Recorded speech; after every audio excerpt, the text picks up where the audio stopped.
Hatimaye mgombea urais apanda mtumbwi kwenda Kojani.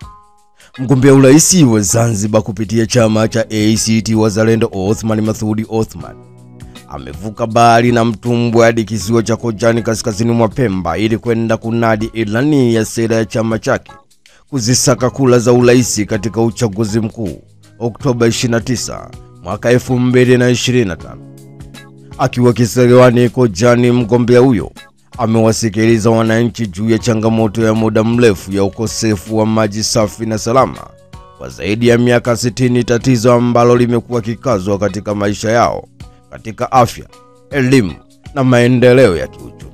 Ni taarifa kutoka Zanzibar. Hatimaye mgombea urais wa Zanzibar kupitia chama cha ACT Wazalendo Othman Masoud Othman amevuka bahari na mtumbwi hadi kisiwa cha Kojani kaskazini mwa Pemba ili kwenda kunadi ilani ya sera ya chama chake cha ACT Wazalendo kuzisaka kula za urais katika uchaguzi mkuu unaotarajiwa kufanyika Oktoba 29 mwaka 2025.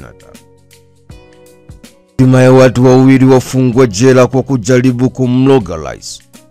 Vyombo mbalimbali vya habari nchini Zambia vimeripoti kwamba mahakama kuu ya nchi hiyo imewahukumu kifungo cha miaka 2 jela wanaume wawili waitwa Leonard Fili raia wa Zambia na Justin Mbwilase Gonde raia wa Msumbiji kwa kile kilichodaiwa kuwa ni kosa la kujaribu kumloga rais wa Zambia Hakainde Hichilema kwa lengo la kumuua. Wanaume hao wawili walitiwa hatiani chini ya sheria ya uchawi, ambapo wote walikamatwa tangu Disemba mwaka 2024 wakiwa na vifaa vya kienyeji, kinyonga, akiwa hai pamoja na vifaa vingine vya kichawi. Hakimu Faini Mayambu amesema washtakiwa hawakuwa maadui wa rais pekee bali maadui wa nchi nzima ya Zambia. Kesi hiyo imekuwa ikifuatiliwa kwa karibu zaidi kutokana na kwamba ndio mara ya kwanza nchini humo mtu kushtakiwa kwa jaribio la kumloga rais, ambapo hati ya mashtaka zinaonyesha kuwa wawili hao walipewa kazi hiyo na mbunge wa zamani wa Zambia.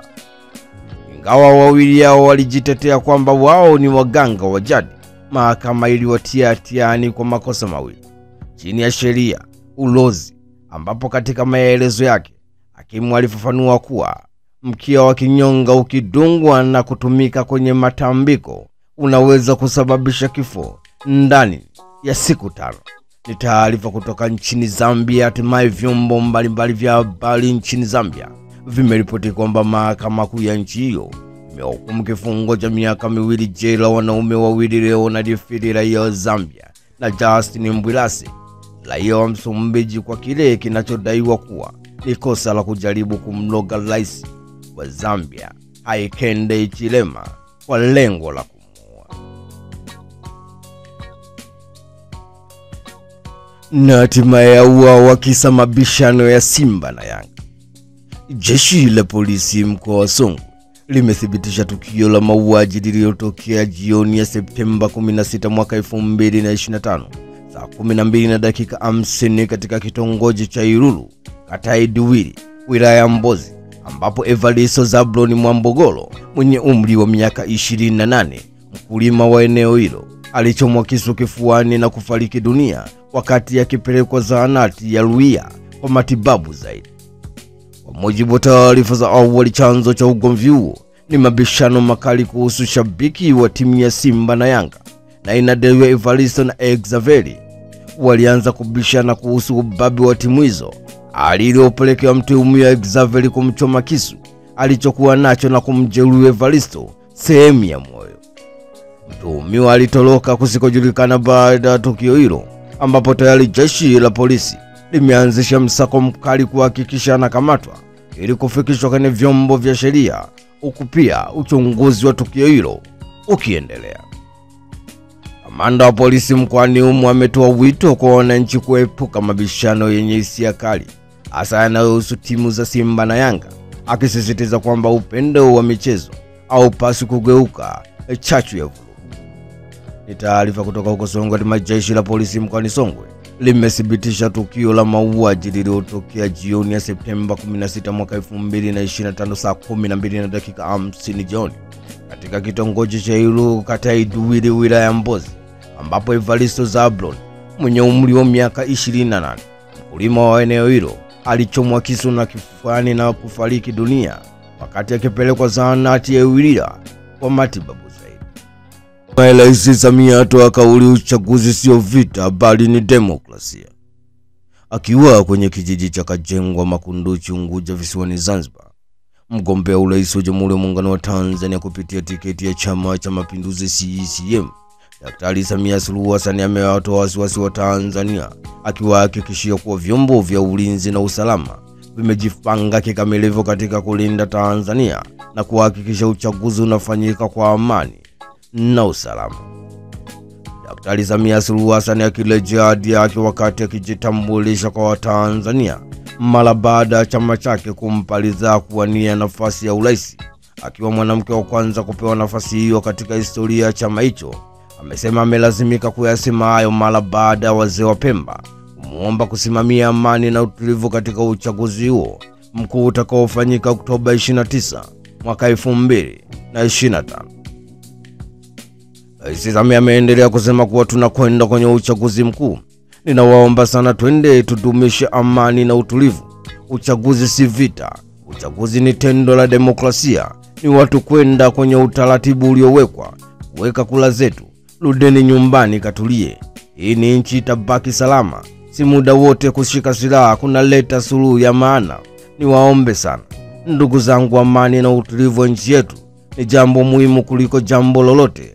Ameyasema hayo Daktari Samia Suluhu Hassan. Taarifa kutoka huko Zanzibar, hatimaye akiwa kwenye kijiji cha Kajengwa Makunduchi, Unguja visiwani Zanzibar, mgombea urais wa Jamhuri ya Muungano wa Tanzania kupitia tiketi ya Chama cha Mapinduzi CCM, Daktari Samia Suluhu Hassan amewatoa wasiwasi wa Tanzania, akiwahakikishia kuwa vyombo vya ulinzi na usalama vimejipanga kikamilifu katika kuilinda Tanzania na kuhakikisha uchaguzi unafanyika kwa amani na usalama.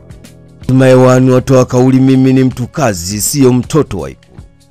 Mgombea wa ubunge wa jimbo la Makunduchi kwa tiketi ya Chama cha Mapinduzi CCM Wanu Hafidh amesema yeye anazifahamu changamoto zinazowakabili wananchi, kwani kwa kuwa yeye ni mtoto wa rais hakumfanyi kutofahamu shida wanazopitia wananchi wenzake.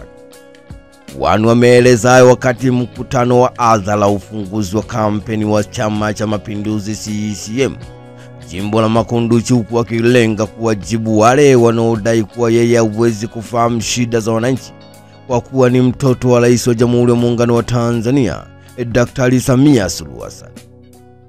Wanu amesema katika maisha yake amepitia shida nyingi tangu wakati akisoma katika shule za kawaida, hivyo anaamini kuwa shida hizo atazitatua. Vile vile aliweka wazi vipaumbele vyake, ikiwa atapata ridhaa ya kuwaongoza wananchi ataimarisha sekta ya elimu kwa kuongeza ufaulu pamoja na utatuzi wa huduma za kijamii. Ni taarifa kutoka huko Zanzibar. Hatimaye mgombea ubunge jimbo la Makunduchi kwa tiketi ya Chama cha Mapinduzi CCM Wanu Hafidh Amel amesema yeye anazifahamu changamoto zinazowakabili wananchi, kwani kuwa mtoto wa rais hakumfanyi kutofahamu shida wanazopitia wananchi wenzake. Hatimaye kesi ya Tundu Lissu kusikilizwa Septemba 18 mwaka 2025. Mahakama Kuu ya Tanzania masijala ndogo ya Dar es Salaam imepanga Septemba 18 mwaka 2025 kuendelea na usikilizwaji wa kesi ya uhaini inayomkabili mwenyekiti wa Chama cha Demokrasia na Maendeleo Chadema Tundu Antipas Lissu. Majaji watatu wakiwemo Jaji Dastan Nduguru wamepanga tarehe hiyo kusikiliza majibu ya upande wa jamhuri kuhusu mapingamizi ya Tundu Antipas Lissu ya kutaka kesi hiyo ifutwe kwa sababu hati ya mashtaka si halali kutokana na muundo wa kesi. Pia Tundu Antipas Lissu ameomba kufutiwa kesi hiyo kwa sababu maelezo ya mashahidi yaliyowasilishwa kinyume na sheria, hivyo ameomba ifutwe. Huo ni uonevu.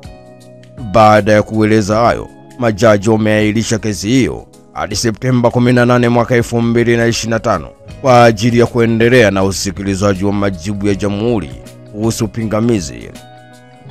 Nje ya mahakama, mwanasheria mkuu wa Chama cha Demokrasia na Maendeleo Chadema Daktari Rugemeleza Nshala amezungumza na waandishi wa habari kuhusu mwenendo wa kesi hiyo.